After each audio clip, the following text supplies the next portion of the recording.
ఇక రాష్ట్రంలో చంద్రబాబు గారు కూటమి పవన్ కళ్యాణ్ గారు బీజేపీతో కలిసి ఇక్కడ ప్రభుత్వం ఫామ్ చేయడం జరిగింది. ఈసారి జరిగిన ఎన్నికలు రాష్ట్రంలో చాలా విచిత్రంగా, అన్ప్రెడిక్టబుల్గా, అన్ప్రెసిడెంటెడ్గా ఈ ఎన్నికలు నిలిచాయి.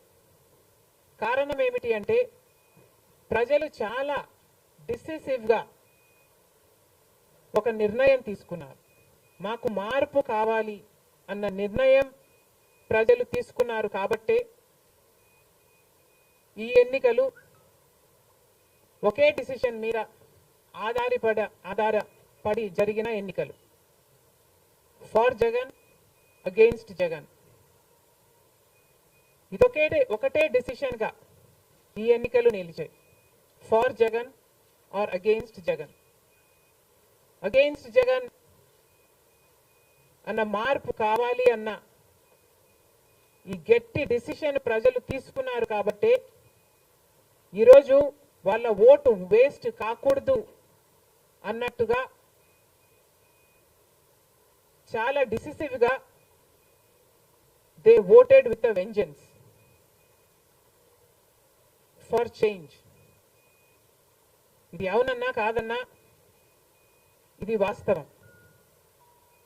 కేవలం అంత గట్టి నిర్ణయం ప్రజలు తీసుకుని మార్పు కావాలి అన్న అంత గట్టి డిసిజన్ తీసుకున్నారు కాబట్టి ఇన్ ద ప్రాసెస్ ఈరోజు కాంగ్రెస్ పార్టీ కూడా అనుకున్న మేరకు పర్ఫామ్ చేయలేకపోయింది.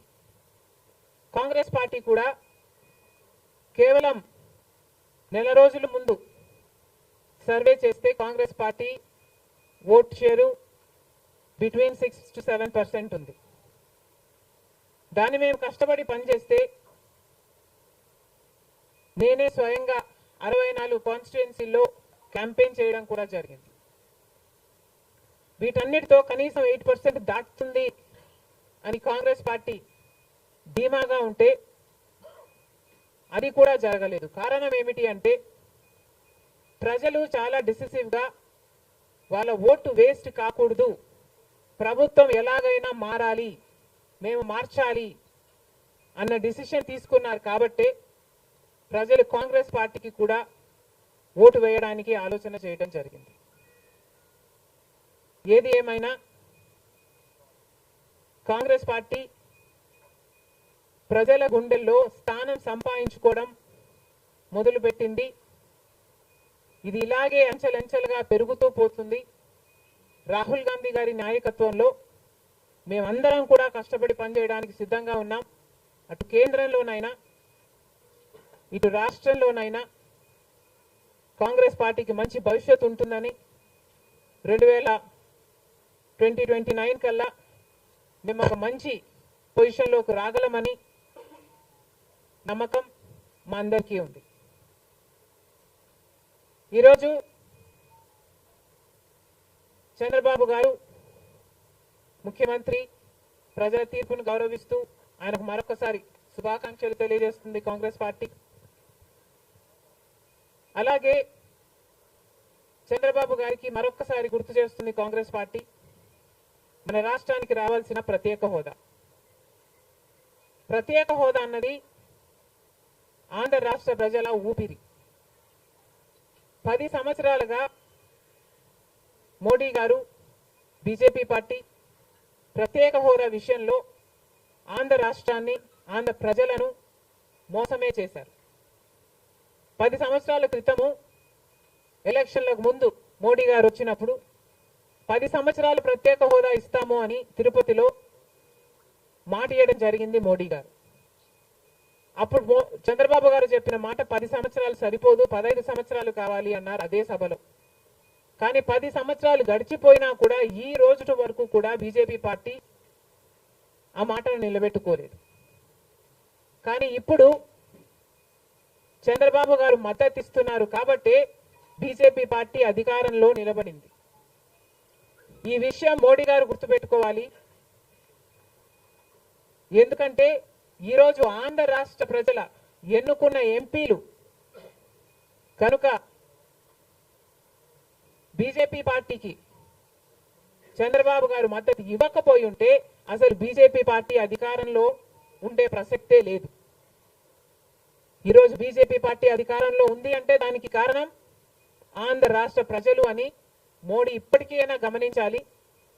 చంద్రబాబు గారికి మరొకసారి గుర్తు చేస్తున్నాం, చంద్రబాబు గారు బీజేపీ పార్టీతో ఎలక్షన్లకు ముందు పొత్తు పెట్టుకుంటున్నప్పుడే కాంగ్రెస్ పార్టీ పదే పదే చెప్పడం జరిగింది, ఒక్క మాట అయినా తీసుకోకుండా, కండిషనల్ సపోర్ట్ అయినా మీరు ఎక్స్టెండ్ చేయకుండా, మీరు బేషరతుగా స్పెషల్ స్టేటస్ అన్న కండిషన్ పెట్టకుండానే మీరు బీజేపీ పార్టీకి ఎందుకు అలయన్స్ పెట్టుకున్నారు చంద్రబాబు గారు అని అప్పుడు ప్రశ్నించడం జరిగింది. ఇప్పుడు మళ్ళీ బీజేపీ పార్టీ చంద్రబాబు గారిని డిమాండ్ చేస్తుంది. ఇప్పుడు మళ్ళీ కాంగ్రెస్ పార్టీ చంద్రబాబు గారిని డిమాండ్ చేస్తుంది. బికాస్ మీరు ఇచ్చిన ఎంపీల వల్ల ఆంధ్ర రాష్ట్ర ప్రజలు ఎన్నిక చేస్తే ఎన్నికైన ఎంపీలను మీరు బీజేపీ పార్టీకి ఇచ్చారు కాబట్టి, ఈరోజు బీజేపీ పార్టీ అధికారంలో ఉంది కాబట్టి చంద్రబాబు గారు ఈ విషయాన్ని గుర్తుపెట్టుకొని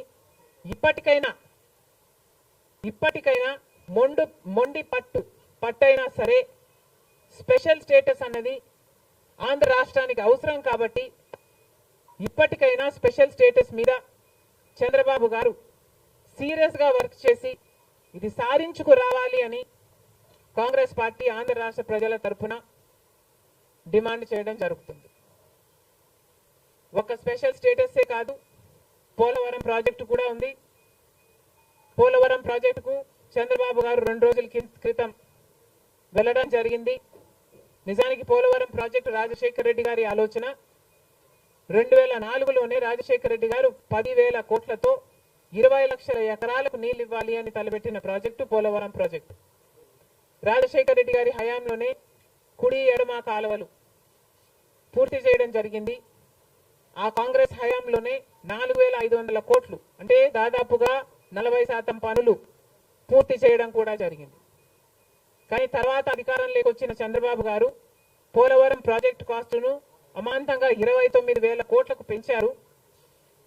కానీ పనులు మాత్రం పూర్తయినట్టు ఎక్కడా కనిపించలేదు. 2018 కల్లా నేను పూర్తి చేస్తాను అని రాసి పెట్టుకోండి అని చంద్రబాబు గారు ఆ రోజు అసెంబ్లీ సాక్షిగా ఛాలెంజ్ కూడా చేశారు. కానీ పోలవరం ప్రాజెక్టు చంద్రబాబు గారి వాళ్ళ సాధ్యం కాలేదు, పూర్తి చేయలేదు. ఆ తర్వాత అధికారంలోకి వచ్చిన జగన్మోహన్ రెడ్డి గారు పోలవరం ప్రాజెక్టుని మళ్ళీ రివర్స్ టెండరింగ్ అంటూ మొదలుపెట్టి 55,000 కోట్ల రూపాయలకు దాన్ని ప్రాజెక్టు కాస్ట్ను పెంచారు. తీరా చూస్తే ఏ పని జరగలేదు. ఇప్పటికైనా చంద్రబాబు గారు చెప్తున్న మాట ఏమిటి అంటే 75% పనులు మా హయాంలోనే పూర్తయ్యాయి, 25% పనులు మిగులున్నాయి, నేను పూర్తి చేస్తాను అని చెప్పడం జరిగింది మొన్న చంద్రబాబు గారు. చంద్రబాబు గారిని కాంగ్రెస్ పార్టీ ప్రశ్నిస్తుంది, మరి 25% పనులు మాత్రమే మిగులుంటే 4 సంవత్సరాలు పడుతుంది అని మీరు ఎందుకు చెప్పారో చంద్రబాబు గారు సమాధానం చెప్పాలి. పోలవరం ప్రాజెక్టు మీద ప్రజలకు క్లారిటీ లేదు కాబట్టి పోలవరం ప్రాజెక్టు మీద ఒక వైట్ పేపర్ మీరు రిలీజ్ చేయండి. దాంట్లో అసలు పోలవరం పరిస్థితి ఏమిటి, దాని డిజైనింగ్ దగ్గర నుంచి మొదలు పెడితే అసలు దాని ప్రస్తుత పరిస్థితి ఏమిటి, మీరున్న 5 సంవత్సరాల అధికారంలో ఉన్నప్పుడు ఏం చేశారు, తర్వాత జగన్మోహన్ రెడ్డి గారు ఏం చేశారు, ఇప్పుడు ఏమి చేయాలి, ఎగ్జిక్యూషన్ కథ ఏమిటి, అన్నిటి మీద చేస్తుంది. ఇదే కాకుండా రాష్ట్రంలో ఎన్నో సమస్యలు ఉన్నాయి. ఏపీ రీఆర్గనైజేషన్ యాక్ట్ లో మనం తెచ్చుకోవాల్సింది, సాధించుకోవాల్సింది ఎన్నో ఉన్నాయి.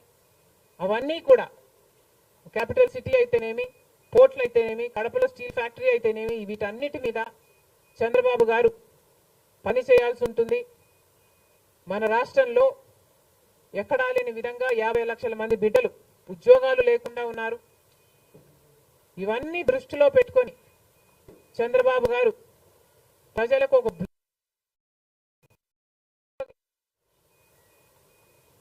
బాగుంటుందని కాంగ్రెస్ పార్టీ భావిస్తుంది. ఇదే కాకుండా చంద్రబాబు గారు సూపర్ 6 ఈ గ్యారంటీలతో చంద్రబాబు గారు ఎన్నికలకు వెళ్లారు. దీంట్లో యువతకు 20 లక్షల యువత వరకు ఉద్యోగ అవకాశాల కల్పన కల్పిస్తామని చెప్పారు. లేదా 3,000 రూపాయలు ప్రతి నెల ప్రతి నిరుద్యోగికి నిరుద్యోగ భృతి ఇస్తామన్నారు చంద్రబాబు గారు. అదే కాకుండా స్కూల్కి వెళ్లే పిల్లలకు ప్రతి విద్యార్థికి 15,000 రూపాయలు సంవత్సరానికి ఇస్తామని చెప్పారు. ప్రతి రైతుకి 20,000 రూపాయలు ఆర్థిక సహాయం ఇస్తామన్నారు.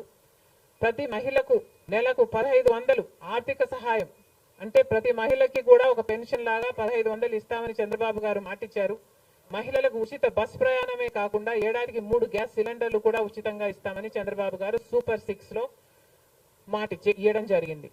ఇవన్నీ కూడా చంద్రబాబు గారు దీని విధి విధానాలు ఏమిటో, మొదలు పెట్టే తేదీ ఏమిటో వీటి మీద కూడా చంద్రబాబు గారికి స్పష్టత ఇవ్వాల్సిన అవసరం ఉంది.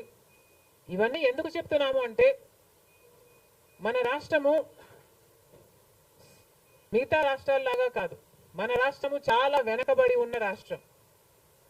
వెంటనే పని చేయాల్సిన అవసరం ఉంది కాబట్టి మేము చంద్రబాబు గారిని, మన రాష్ట్రము ఒక స్పెషల్ చైల్డ్ కి కావాల్సిన నీడ్స్ మన రాష్ట్రానికి ఉన్నాయి కాబట్టి, కనీసం మీరు ఇప్పుడే గెలిచారు, ఆ విషయం మాకు కూడా తెలుసు. కానీ హనీమూన్ పీరియడ్ కూడా మీరు తీసుకునే పరిస్థితి లేదు. వెంటనే పనిలోకి దిగాలి, ఇవన్నీ చెయ్యాలి, మొదలు పెట్టాలి అని కాంగ్రెస్ పార్టీ చంద్రబాబు గారికి సూచిస్తుంది.